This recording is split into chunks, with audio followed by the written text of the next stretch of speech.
savez, la première étape, c'est commencé à Tanger avec l'appel de Tanger. Et pendant la réunion de Tanger, on avait décidé de préparer un livre blanc, demander au Institut Amadeo de préparer un livre blanc sur la situation au Sahara. Donc c'est ce que je fais et aujourd'hui on avait discuté avec l'autre collègue membres du panel pour la question du livre blanc. Il était bien fait. Je ne vous cache pas que c'est un livre bien fait sur lequel on va le présenter à nos autorités pour permettre de prendre une décision sur cette question du Sahara marocain. Donc pour la Guinée-Bissau, c'est un fait accompli. Notre position depuis 2015, c'est pas changé, c'est la même position qu'on avait défendue. On a défendu la macorité du Sahara. Well, I think the basic,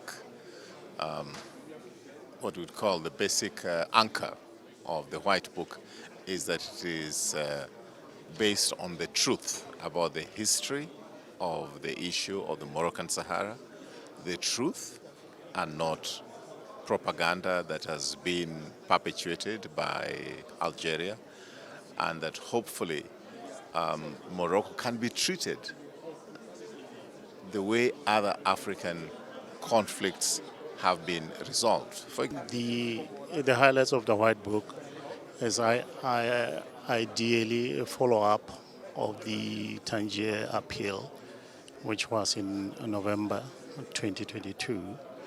But the highlights basically is more of saying we do validate the legal document, which is based on historical facts, which is based on other facts that have been lying for centuries that have not been challenged. So this is a legal documentation. So the highlights basically indicating that at the end, it is the appeal to African Union to work towards ensuring that it corrects the problem that was created 40 years ago of giving a non-entity state legal identity. And in so doing that, there are follow-up groups which are going to happen, and contact groups that are going to happen to regions. And going into regions, it will mean we present those to the regional heads. And in presenting them to regional heads, it will be to apply their minds. But as soon as the White Book has been validated, I would want to believe it's going to open eyes. Avant d'arriver au livre blanc, qui n'est plus un projet mais une réalité qui a été adoptée ce matin, avant d'arriver au livre blanc, je voudrais vous dire que le groupe de contact de Tanger, comme nous nous définissons, est un rassemblement volontaire de 18 anciens premiers ministres et anciens ministres des Affaires étrangères de plusieurs pays africains représentatifs qui vont du nord de l'Afrique au sud de l'Afrique et du Kenya jusqu'au Cap-Vert en passant par le Sénégal, etc.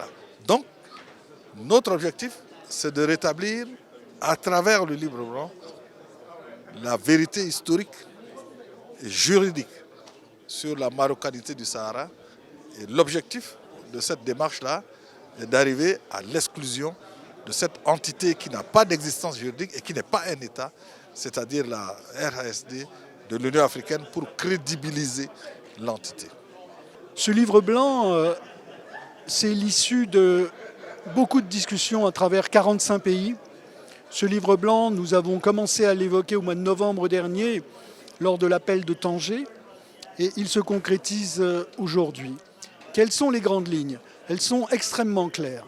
Nous avons rappelé de façon extrêmement dépassionnée la réalité historique, la réalité diplomatique, la réalité politique de l'occupation du Sahara par le Front Polisario. Je parle au niveau politique et non pas au niveau des populations. Et nous avons rédigé donc cet ouvrage de façon dépassionnée mais extrêmement déterminée. Nous sommes extrêmement déterminés pour une raison extrêmement simple, c'est que ce sujet, au bout de 50 ans, doit cesser. L'Union africaine doit maintenant trancher sur ce sujet qui empoisonne la vie de l'Afrique.